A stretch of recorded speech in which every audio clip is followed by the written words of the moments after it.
آپ نے ایک واقعہ لکھا ہے، ایک آدمی تھا تو اس نے دیکھا کہ اس کے شہر کے اندر ایک بہت پرانا درخت ہے، تو لوگ اس درخت کی پوجا کرنے لگ گئے۔ اس بندے کو بڑا جلال آیا، نیک آدمی تھا، اس نے کلاڑا رکھا کندھے پہ، آج میں درخت کاٹوں گا۔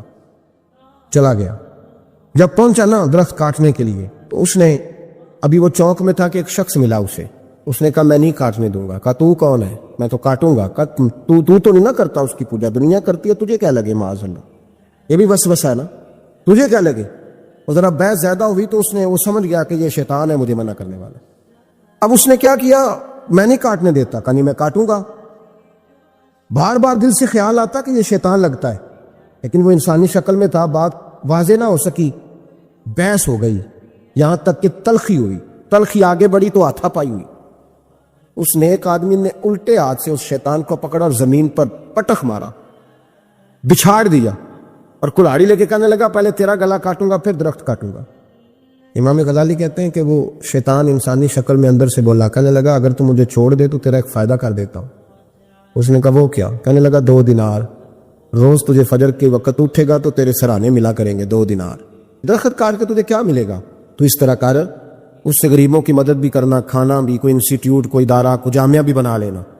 ہمیں چھیڑ کے درخت کاٹ کے، یہ بہت ساری لوگوں پہ حکومتیں ایسا کرتی ہیں، یہ مشورے دیتے ہیں مولانا آپ حکومت کے مسئلے میں نہ آئیں، آپ فنڈ لیں، آپ فلانا کام کریں، ادارہ بڑا کریں، آپ کو کیا لگے؟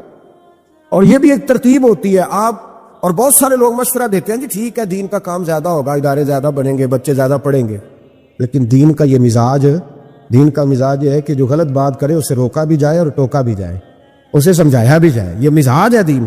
اس بندے کے اندر لالچ بیدار ہو گیا، اس نے کہا بات تو ٹھیک ہے، اور پھر اندر نیا وسوسہ آیا کہ درخت کاٹ دوں گا تو بندے کل کسی اور کو پوجنے لگ جائیں گے، تو پیسوں کا فائدہ، غریبوں کی مدد ہوگی، فلاں نیکی ہوگی، فلاں خیر ہوگا، فلاں ویلفیئر ایسوسیشن بن جائے گی۔ گھر جا کے واپس چلا گیا، چھوڑ دیا، درخت کاٹنے کا ارادہ ختم۔ واپس گیا نا گھر، رات کو سویا، سویرے اٹھا تو 2 دینار پڑے تھے، بڑا راضی ہوا، کچھ کھایا، کچھ کھلایا، کچھ رکھا، کچھ بانٹا۔ اگلے دن پھر اٹھا تو پھر 2 دینار پڑے تھے، کچھ کھایا، کچھ کھلایا، کچھ بانٹا، کچھ لوگوں میں تقسیم کیا۔ 5-6 دن تو پیسے آتے رہے، 7ویں دن اٹھا تو کوئی شے نہیں تھی، 8ویں دن پھر کوئی نہیں تھی، 9ویں دن پھر کوئی شے نہیں۔ اب پھر کلاڑا اٹھا لیا، میں درخت کاٹوں گا۔ پھر چوک میں گیا، پھر شیطان انسانی شکل میں، اب پھر گفتگو ہوئی، میں کاٹوں گا۔ اس نے کہا اب نہیں تو کاٹ سکتا، میں لڑوں گا۔ کہ تو اب لڑ بھی نہیں سکتا۔ اب جب گتھم گتھا ہوئے، ہاتھا پائی ہوئے، جھگڑا ہوا تو شیطان نے پکڑ کے نہ الٹے ہاتھ سے زمین پہ دے مارا، 2-3 تھپڑ اس شخص کے ہاتھ پہ دیے، کلاڑا چھین، چل دوڑ جا۔ اب وہ کہنے لگا سچ بتا تو ہے کون؟ کہنے لگا میں شیطان ہوں۔ تو کہا ابھی 1 ہفتہ پہلے میں نے تجھے بچھاڑ دیا تھا، آج تو طاقت کہاں سے لایا؟ اس نے کہا میری طاقت اتنی ہے، تیری ختم ہو گئی ہے، میرے اندر قوت اتنی ہے، تیرے اندر ختم ہو گئی۔ کہا کیوں؟ تو شیطان کہنے لگا جب تو 1 ہفتہ پہلے آیا تھا تو رضا الہی کے لیے آیا تھا، آج تو اس لیے آیا ہے، اس لیے آج تو آیا ہے کہ تجھے 2 دینار نہیں ملے۔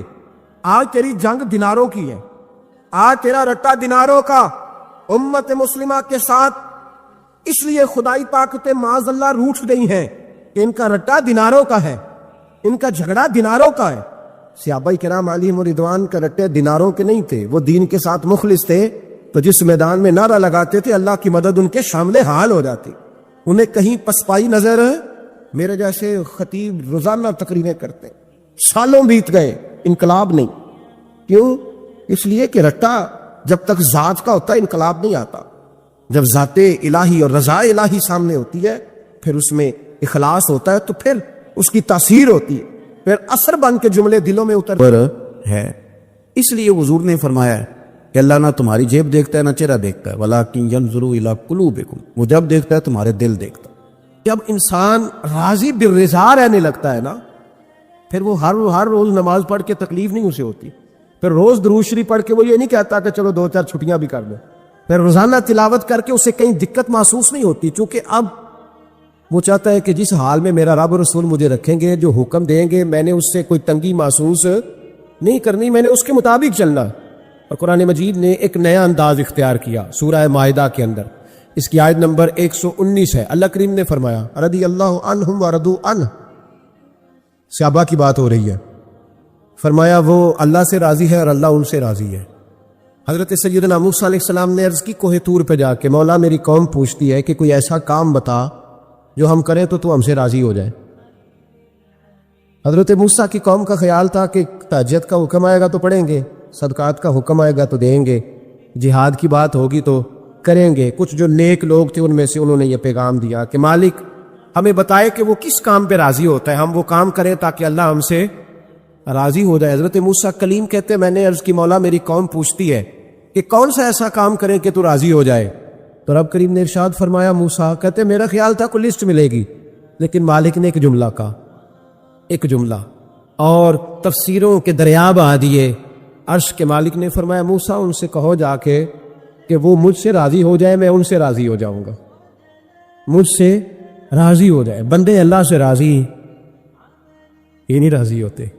امام غزالی سے کسی نے پوچھا تھا، امام غزالی سے، کہ حضور اللہ کا بندے سے راضی ہونا کمال ہے یا بندے کا اللہ سے راضی ہونا کمال ہے؟ تو امام غزالی مسکرائے، فرمانے لگے رب تو بڑا ہی مہربان ہے، وہ تو بڑی جلدی راضی ہو جاتا ہے، وہ تو مسجد میں آ کے توبہ کرے تو اللہ راضی، کسی یتیم کے سر پہ ہاتھ پھیرو تو اللہ راضی، وہ تو کسی اندھے کو رستہ دکھایا تو اللہ راضی ہو گیا، وہ تو طوائف نے کتے کو پانی پلایا تو اللہ۔ امام صاحب فرمانے لگے یہ بندہ ہے جو اللہ سے راضی نہیں ہوتا، جس کے پاس اولاد نہیں وہ کہتا ہے چلو ایک بیٹی مل جائے تو میں راضی ہوں، بیٹی مل گئی تو کہتا اب ایک بیٹا بھی ملے تو پھر راضی ہوں، پھر کہتا ہے یہ دونوں اچھی تعلیم حاصل کر لے تو پھر میں راضی ہوں، پھر کہتا ہے یہ بہت زیادہ پیسے کمائے تو پھر میں راضی ہوں۔ بہرحال راضی ہوتا، لیکن جو راضی ہو جاتا ہے نا، اللہ اکبر، جو اللہ سے راضی سکھی بڑا رہتا ہے، سکون میں بڑا رہتا ہے، مطمئن بڑا رہتا ہے، جو سمجھ لیتا ہے نا کہ جو میرے رب نے بہتر سمجھا وہ میرے اللہ نے مجھے۔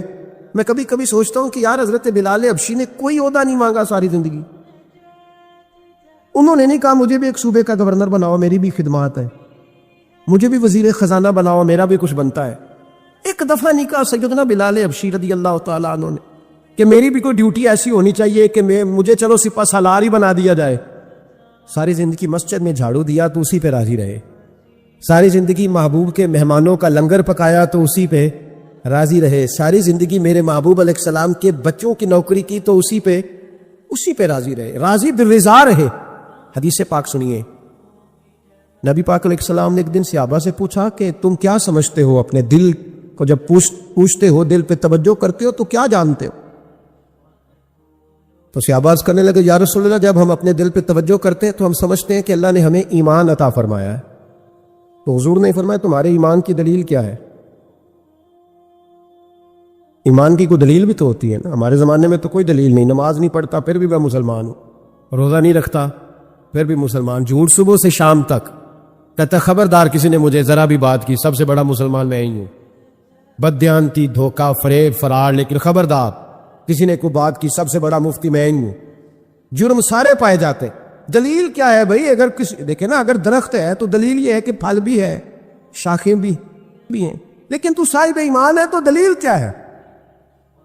تو نبی پاک صلی اللہ علیہ وسلم نے صحابہ سے پوچھا کہ تم ایماندار ہو تو دلیل دو۔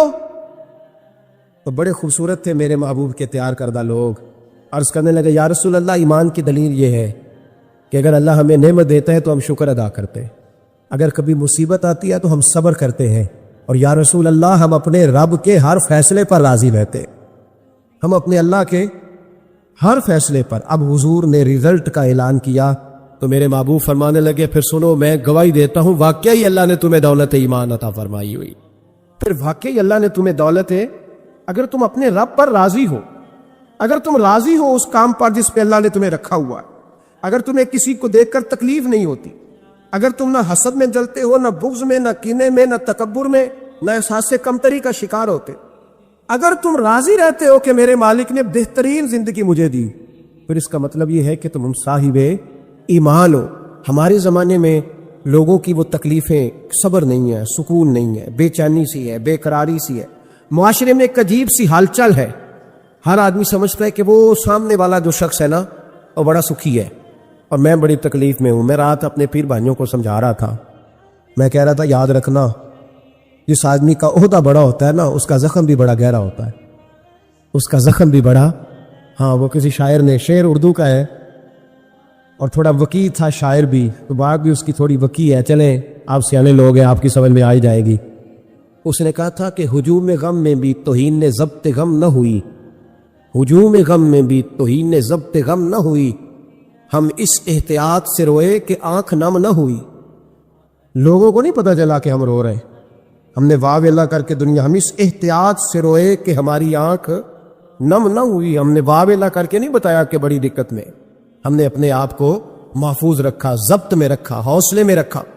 اللہ کی رضا پہ راضی رہے، اپنے آپ کو اپنے رب کی رضا پر. میرے نبی پاک صلی اللہ تعالی علیہ وسلم نے فرمایا کہ قیامت کے دن میری امت کا ایک گروہ ایسا ہوگا جسے اللہ تبارک و تعالیٰ اس طرح جنت میں پہنچا دے گا جیسے کوئی بندہ اڑ کے جنت میں چلا جاتا ہے.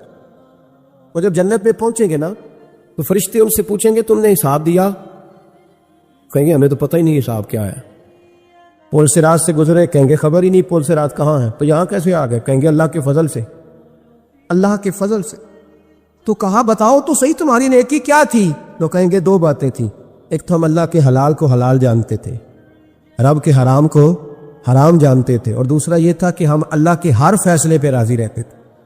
اللہ کے ہر فیصلے پہ تو جو رب کریم کی رضا پہ راضی رہے پھر اسے کسی حساب کتاب کا سامنا نہیں کرنا پڑے گا، پھر اسے پل صراط کی دشوار گزار گھاٹیوں کا سامنا نہیں کرنا پڑے گا. شرط یہ ہے کہ وہ اللہ کی رضا پہ راضی رہے، وہ اللہ کے فیصلے کو بصیر و چشم مانے، وہ عاجزی اور انکساری کے ساتھ گردن جھکا دے اپنے مالک کے فیصلوں پر، جھکا دے. اللہ نے حضرت ابراہیم کو اولاد نہیں دی،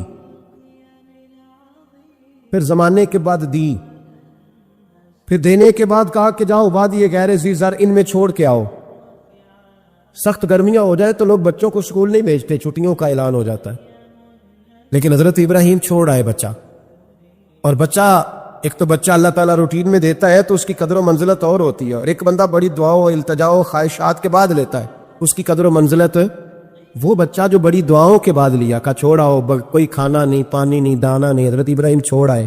13 سال اکٹھے رہنے کی اجازت نہ ملی، اور جب اجازت ملی تو کہا اب چھری اٹھاؤ اور بیٹے کی گردن پہ چلا دو. اب اس کو آسان کام سمجھتے ہیں؟ اتنی تسلیم و رضا، ہر فیصلے پہ راضی ہونا، ہر فیصلے پہ. یہاں ہمارا حال یہ ہے کہ 2 منٹ کے لیے تکلیف آتی ہے تو لوگ واہ ویلا کرتے، شور بچاتے، کفر بولتے. ہر آدمی آپ اس کو ٹٹول کے دیکھے تو کہتا ہے سب سے تکلیف میں ہی ہوں.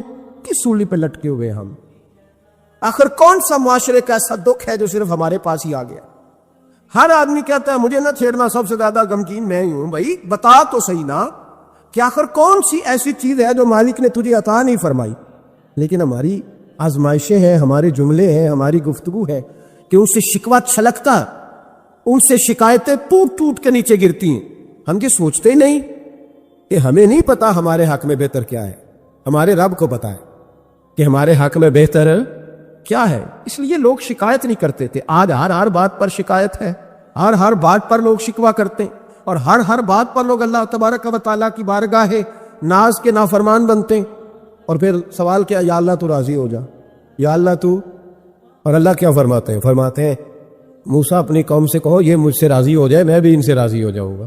حضرت رابعہ بصری رحمۃ اللہ تعالیٰ علیہ نا طبقہ صوفیاء میں ایک بڑی منفرد حیثیت رکھتی ہیں، علیحدہ ایک مقام ہے. اور ان کی زندگی بتاتی ہے کہ اللہ کی معرفت اور رب تبارک و تعالیٰ کا قرب صرف مرد کے لیے خاص نہیں، اگر عورت بھی توجہ کرے تو اللہ اسے بھی خزانے کھول کے عطا فرماتا ہے، اسے بھی اللہ خزانے کھول. حضرت رابعہ بصری اکثر نہ اولیاء اللہ کی مجالس میں جا کے بیٹھتی تھی، بیٹھتی پردے کے اندر تھی لیکن بیٹھا کرتی تھی.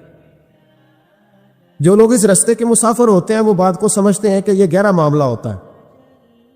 کسی جگہ سے کوئی ایسی چیز ملتی ہے جس کو فوری طور پر طبیعت اور نفس قبول نہیں کرتا. لیکن جو صوفیاء ہوتے ہیں نا، سالکین طریقت، معرفت کے رستے کے مسافر، وہ چونکہ مسافر ہوتے ہیں تو انہیں جو بندہ بھی منزل کا رستہ بتاتا ہے وہ اس کی بات غور سے سنتے ہیں، اعتراضات نہیں کرتے، شکوے نہیں کرتے، بن کے نہیں بیٹھ جاتے. ہمارے زمانے میں مسافر نہیں ہیں طریقت کے، ہمارے زمانے میں یہاں مرید کامل ہیں، یہاں پھر پیر ہیں جو مطلق العنان ہے، جن کے سامنے جو سوال ہی نہیں پیدا ہوتا کسی اور کی بھی سنے، ممکن نہیں. حضرت رابعہ بصری بیٹھی تھی. حضرت سفیان ثوری بہت بڑا نام ہے، یہ وہ شخصیت ہے کہ جب جایا کرتے تھے تو اولیاء اللہ کھڑے ہو کے ان کا استقبال کرتے. بغداد میں اتنا بڑا درجہ تھا ان کا. حضرت جعفر بن سلیمان بھی بیٹھے تھے، سفیان ثوری بھی بیٹھے. تو حضرت سفیان ثوری دعا مانگنے لگے، جناب رابعہ بصری پردے کے اندر بیٹھی ہوئی تھی، دعا مانگنے لگے، اے اللہ مجھ سے راضی ہو جا، اے اللہ مجھ سے راضی ہو جا، اے اللہ مجھ سے۔ دیر تک دعا مانگتے رہے تو بی بی صاحبہ، مائی صاحبہ اندر سے بول پڑی ناراض ہو کے، کہنے لگی بس کر سفیان، کیا دعا مانگ رہا ہے تو، کب سے میں سن رہی ہوں، بس کر۔ کیا ہوا، تو کیوں ناراض ہوتی ہے؟ فرمانے لگی سفیان تو نے ایک بار بھی کہا میں نے برداشت کیا، دوسری بار بھی کہا، بتائیے دعا ٹھیک ہے کہ نہیں ان کی؟ اے اللہ تو مجھ سے راضی ہو جا، اس دعا پہ ناراض ہوگی مائی صاحبہ۔ کہنے لگی تو نے ایک بار بھی مانگی تو میں چپ رہی، دوسری بار بھی مانگی تو اب تو چپ ہی نہیں کر رہا، بس کر۔ تو حضرت سفیان کہنے لگے چل میری اصلاح کر دے۔ تو مائی صاحبہ کہنے لگی تو یہ تو کہہ رہا ہے یا اللہ راضی ہو جا، یا اللہ راضی ہو جا، پہلے تو بتا تو اللہ سے راضی ہے؟ پہلے اپنے نفس پر نظر ڈالنا، تو راضی ہے؟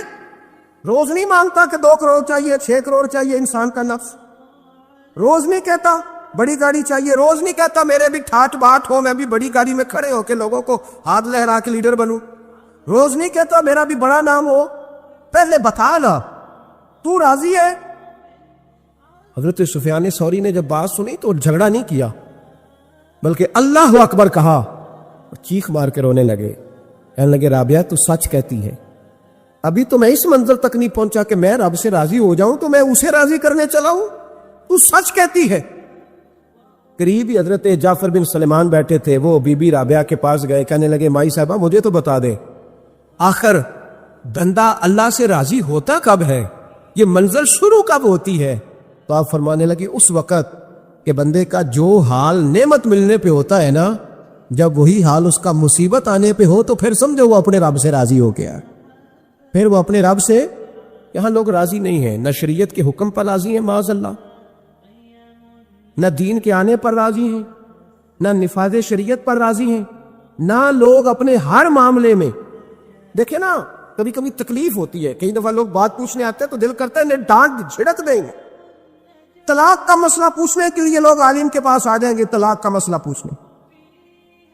سوال یہ ہے کہ تو نے شادی سے پہلے کسی عالم سے رابطہ کیا تھا کہ مجھے بتائے بیوی کے حقوق کیا ہیں، اس کے ساتھ وقت گزارنا ہے میں نے تو کس طرح کے حقوق میں نے ادا کرنے ہیں، شریعت مجھے کیا حکم کرتی ہے؟ پوچھا تھا کسی عالم سے؟ دین کی ضرورت پڑی تو دین کے پاس آئے، لیکن دین کو عمل کرنے کے لیے کبھی حاصل ہے؟ ضرورت پڑی تو آ گئے، حاجت ہوئی تو آ گئے، طبیعت لگی تو آ گئے۔ میں درجنوں بار کہہ چکا ہوں کہ جب کسی آدمی کے پاس لاکھوں روپیہ ہوتا ہے تو کسی پیر کے پاس نہیں جاتا کہ حضرت صاحب بڑے پیسے ہیں بتائیں شکر کیسے ادا کروں، لیکن جب ذرا دقت آتی ہے، حالات خراب ہوتے ہیں تو ہر پیر کا دروازہ کھٹکھٹاتا ہے، کہتا ہے کوئی تعویذ دے دے۔ تو بتا جب تیرا دین کے ساتھ صرف تکلیف کا رشتہ ہے تو راضی بالرضا کب ہوگا؟ کب تو راضی ہوگا اپنے رب کے معاملات میں؟ کب تو راضی ہوگا؟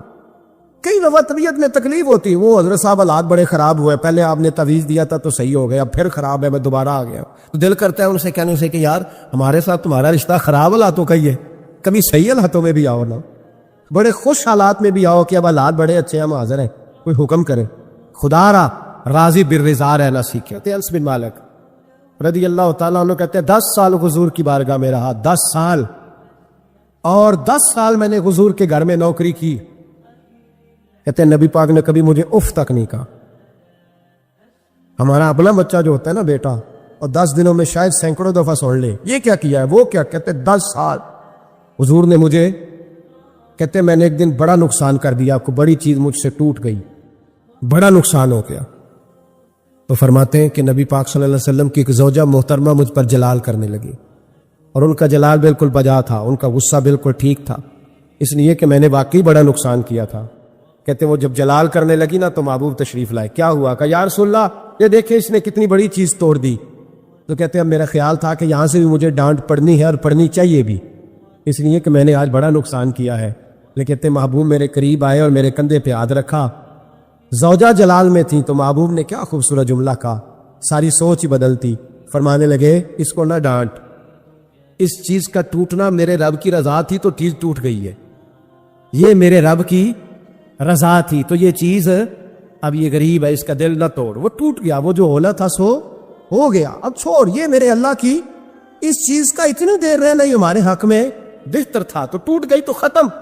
کہتے بڑا جلال تھا محبوب کی زوجہ کو، لیکن انہوں نے جب بات سنی تو پھر مصطفیٰ کریم کا گھرانہ، پھر حضور کی ازواج پاک، مومنوں کی مائیں، کہتے ہیں اسی وقت وہ بیٹھیں اور انہوں نے میری طرف بڑی شفقت کی نظروں سے دیکھا اور ان کے غصے کو میں نے پیار میں بدلتے دیکھا. بھائی یاد رکھو اللہ کی رضا. پھر اس وقت 2-4 لاکھ کے لیے لوگوں کو ہارٹ اٹیک نہیں ہوتا, پھر 20-25 ہزار کے لیے بلڈ پریشر اپ ڈاؤن نہیں ہوتا جب بندہ اللہ کی رضا پہ راضی رہنے لگتا. پھر چھوٹی چھوٹی باتیں اس کے لیے سہانے روح نہیں بنتی, پھر ذرا ذرا سی بات اسے تکلیف نہیں دیتی. جب وہ اللہ تعالیٰ کی رضا پر راضی ہونے کا عادی ہو جاتا ہے تو پھر یہ چیزیں اس کے لیے باعث آزمائش. بنی اسرائیل میں ایک شخص تھا, امام غزالی رحمۃ اللہ علیہ فرماتے ہیں اس کا دل چاہا کہ پتہ تو کروں جنت میں میرا پڑوسی کون ہوگا. اس کو خواب میں بتایا گیا کہ فلاں بن فلاں تیرا جنت میں پڑوسی ہے. اب یہ بڑا عابد تھا, زاہد تھا, عبادت گزار تھا, پرہیزگار, بڑا نیک تھا, بڑا پرہیزگار. یہ سفر کر کے اس کے پاس گیا, اس کو جا کے کہنے لگا میں تیرا مہمان نہ بن جاؤں 2-3 دن کا, بن جاؤ. کہتے میں 3 دن اس کے ساتھ رہا, میں اس سے زیادہ نوافل پڑھتا تھا, زیادہ صدقات و خیرات کرتا تھا, زیادہ عبادات کرتا تھا, وہ تو میرے مقابلے میں کچھ بھی نہیں. 3 دن کے بعد میں آنے لگا تو میں نے اس کو کہا یار میں ایک مقصد کے لیے آیا تھا تیرے پاس. اس نے کہا بتائیے. میں نے کہا کہ میرا آنے کا مقصد یہ تھا کہ میں دیکھوں تو کون سی ایسی عبادت کرتا ہے کہ جنت میں تو میرا پڑوسی بنے گا. لیکن تیری عبادات ریاضت میں تکبر نہیں کرتا, لیکن میں نے کوئی خاص چیز دیکھی نہیں, کوئی خاص بات ہے تو مجھے بتا دے. تو بندہ کہنے لگا کوئی خاص بات نہیں, ہاں ایک چھوٹی سی عادت ہے میرے اندر, چھوٹی سی عادت. بڑے لوگ کبھی بھی اپنی باتوں کو بڑا نہیں سمجھتے. کہ ایک چھوٹی سی عادت ہے. کہ وہ کون سی؟ تو وہ کہنے لگا اگر شدید گرمی ہونا تو میں نے اپنے رب سے کبھی سردی نہیں مانگی, اور کبھی برف جمی ہونا گلیوں میں تو میں نے اپنے رب سے کبھی گرمی نہیں مانگی. میں سمجھتا ہوں میرا رب مجھے دیتا ہی وہ ہے جو میرے حق میں بڑا بہتر ہوتا ہے. یہ ایک میری چھوٹی سی عادت ہے. یہ کڑاکے کی دھوپ میں میں نے کبھی مالک سے سائے کا سوال نہیں کیا, اور اگر تیز بارش ہو رہی ہو تو میں نے کبھی یہ نہیں کہا کہ بارش نہیں ہونی چاہیے تھی, کیا بلے گا فلاں چیز کا. میں سمجھتا ہوں جو بہتر تھا اللہ نے وہی دے دیا ہے تو میں مطمئن رہتا ہوں. تو عابد وہ نیک آدمی وہ اللہ کے ولی کہنے لگے اسے چھوٹی سی عادت نہ بتا, تیری یہ وہ عادت ہے جس کی وجہ سے رب تجھ سے راضی ہو گیا ہے. اللہ تجھ سے راضی ہے تیری اس عادت کی بنا پر. جب ہمارے مزاج میں یہ چیزیں آ جائیں گی نا کہ جو میرے حق میں بہتر تھا مالک نے مجھے وہ دے دیا ہے, پھر ہم ہر جگہ بیٹھنے کی تمنا نہیں کریں گے, پھر سامنے والے سے ہم حسد نہیں کریں گے, پھر ہم یہ نہیں چاہیں گے کہ اللہ کرے وہ مر جائے اور اس کی ہر چیز مجھے مل جائے. پھر ہمارا مزاج, پھر ہماری طبیعت یہ نہیں رہے اللہ کی رضا پہ راضی رہے. مالک کے فیصلوں میں اپنے دل میں کوئی بوجھ محسوس نہ کریں. اپنی زندگی اللہ کے فیصلوں, دیکھیں نا جو ماں باپ اللہ نے بڑے اچھے سمجھے وہ ہمارے لیے پسند کیے, وہ اللہ نے ہمارے لیے جو اس نے ہمارے حق میں بڑے, جو بہن بھائی اللہ کرے آپ کو سمجھ آئے, جو بہن بھائی اس نے ہمارے حق میں بڑے اچھے سمجھے وہی بہن بھائی اس نے ہمیں عطا کیے. جس بیوی کو اس نے ہمارے گھر کے گلشن میں بہتر سمجھا اس کو لا کے اس نے ہمارے آنگن میں بٹھایا, اور جو اولاد اس نے ہمارے لیے باعث افتخار سمجھی وہ اولاد اس نے ہمیں عطا فرمائی. حضرت نوح علیہ السلام کا بیٹا کافر ہو گیا, پر کسی جگہ انہوں نے شکوہ نہیں کیا کہ مالک یہ کافر کیوں ہوا. اللہ کے قبضے میں ہے نا دل, پھیر سکتا ہے نا, مقلب القلوب ہے. لیکن حضرت نوح نے دعا اللہ کی رضا پر راضی رہے, اپنا مزاج بدلے, تاکہ معاشرے میں یہ جو گھٹن ہے, یہ جو ٹینشن ہے, یہ جو جھگڑا ہے, یہ جو چھینا چھانی ہے, یہ جو ایک دوسرے پر لوگوں کی نظریں ترشی ہیں, یہ ختم ہو. سمجھیں کہ میرے حق میں جو بہتر تھا مالک نے وہ چیز مجھے عطا کر دی. میں اکثر کہتا ہوں اپنے دوستوں کو, میں کہتا ہوں مجھے ایسے لگتا ہے جو سب سے اچھے ماں باپ تھے وہ اللہ نے مجھے عطا فرمایا, اور جو سب سے بہترین اساتذہ تھے نا ان کا دروازہ اللہ نے مجھے عطا فرمایا, اور جو جس شیخ جس پیر کو اللہ نے سب سے زیادہ شان عطا فرمائی اس کا دروازہ اللہ نے مجھے دکھایا. اور اس کے بعد اتنے تابع دار شاگرد میں نے کسی کے نہیں دیکھے جتنے مجھے ملے, اور اتنے وفادار پیر بھائی اور مرید میں نے کسی کے نہیں دیکھے جتنے مجھے ملے. میں اس بات پر, اور میں بات اس لیے نہیں کر رہا, میں آپ کو دل کی گہرائی سے بات بتا رہا ہوں کہ یہ عنوان زندگی ہے, یہ روح زندگی ہے. میں کبھی کبھی بڑے ناز کے ساتھ سجدہ شکر ادا کرتا ہوں کہ ایک بہت بڑا خوش نصیب شخص ہوں. اب یہ بات صرف سوچنے کی ہے. 100 لوگوں میں سے اگر ان 2 پہ ہی بندہ غور کرے جو نافرمان ہے تو پھر زندگی آگے چل سکتی. تو 98 پر غور کیوں نہیں کرتا؟ تو 98 پر غور کیوں نہیں کرتا؟ اگر کسی شخص کے ساتھ تیرے 20 سال گزرے اور تو صرف اس ایک دن کو یاد رکھے جس دن میں اس نے تکلیف دی تھی تو پھر یہ تیری زیادتی ہے. تو باقی ان دنوں کو کیوں نہیں یاد رکھتا جن دنوں میں اس کے تیرے ساتھ محبت والا معاملہ فرمایا, خدمت والا, راضی بالرضا کا مزاج بنائے. یہ مسلمان کے ایمان کا حسن ہے، یہ مسلمان کے کردار کا کمال ہے، یہ مسلمان کی سوچ کا بلند معیار ہے، یہ مسلمان کا اعلیٰ مقام ہے۔ حضرت عبداللہ ابن عمر کا بیٹا بیمار ہو گیا، بڑے پیارے ہوتے ہیں نا بیٹے، آپ بڑے پریشان تھے، شدید پریشان۔ صحابہ کہتے ہیں ہم نے آپ کو بڑی تکلیف میں دیکھا، کبھی اس حکیم کے پاس، کبھی اس حکیم کے پاس، کبھی اس جگہ، کبھی اس جگہ۔ کچھ دنوں کے بعد بیٹا انتقال کر گیا، لیکن کہتے ہیں جب ہم تعزیت کے لیے گئے تو ہم نے ان کے چہرے پر بہت ساری سکون کو، بہت ساری راحت کو دیکھا۔ بیٹا انتقال کر گیا، جب وہ بیمار تھا تو پریشان تھے، اب جب انتقال کر گیا تو سکون میں۔ تو کہتے ہیں ہم نے ان سے سوال کیا کہ حضور اس وقت آپ پریشان تھے، انتقال کے بعد تو لوگ زیادہ پریشان ہوتے ہیں، اب آپ سکون میں ہیں۔ تو آپ فرمانے لگے جب تک میری ڈیوٹی تھی میں پریشان تھا، خدمت کر رہا تھا، نوکری کر رہا تھا، اب میں اسے اس کے پاس چھوڑ آیا ہوں جو مجھ سے بہت زیادہ اس کا خیال رکھنے والا ہے، جو مجھ سے کئی ہزار گنا بڑھ کے اس پر توجہ کرنے والا ہے۔ اب مجھے پریشانی، اب میرا قریب مجھ سے کہیں بڑھ کر اس کا خیال رکھے گا، اسے سکون دے گا، اسے راحت دے گا، اور میں اپنے رب کے فیصلے پر بڑا راضی ہوں۔ اس نے جو بہتر سمجھا اس نے میرے حق میں وہ فیصلہ۔